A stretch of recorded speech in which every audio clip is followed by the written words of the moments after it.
বিশিষ্ট বৃত্তের অন্তর্লিখিত বর্গক্ষেত্রের ক্ষেত্রফল কত? এটা বিভিন্ন পরীক্ষাও এসেছিল। তো এটা সমাধান করার জন্য প্রথমে আমরা একটা বৃত্ত এঁকে নিতে পারি।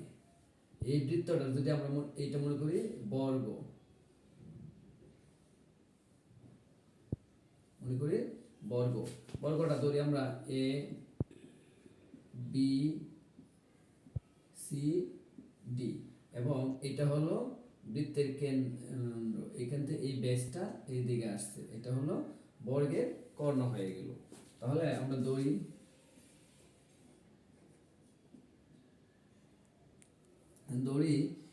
বর্গের এক বাহুর দৈর্ঘ্য,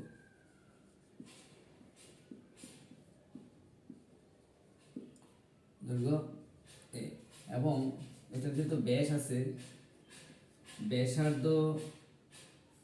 ব্যাসার্ধ আর সমান সমান 7 সেমি। তাহলে ব্যাস কত হবে? ব্যাস হলো 2r সমান সমান 7 যোগ 7 সমান সমান 14 সেমি। তাহলে এ বি সি, এই এ বি সি এই ত্রিভুজের পিথাগোরাসের সূত্র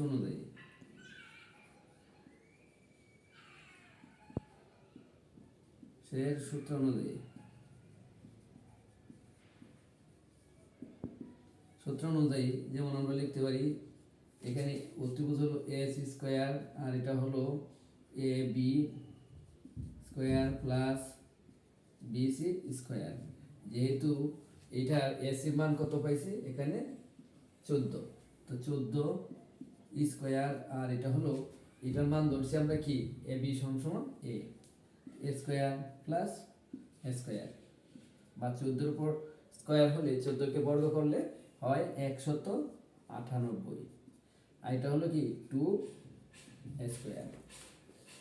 বা আমরা যদি এই পাশে নিয়ে আসি 2 স্কোয়ার আর এটা হলো 198, বা স্কোয়ার সমান সমান 198 ভাগ 2 সমান সমান 2 9 18, হাতের 1 থাকে 2, তাহলে কত হয় 2 9 সরি এখানে হলো 194, আমরা ভুল লিখেছি 194, 194কে 2 দিয়ে ভাগ করলে 96, সুতরাং এটার ক্ষেত্রফল হলো 96।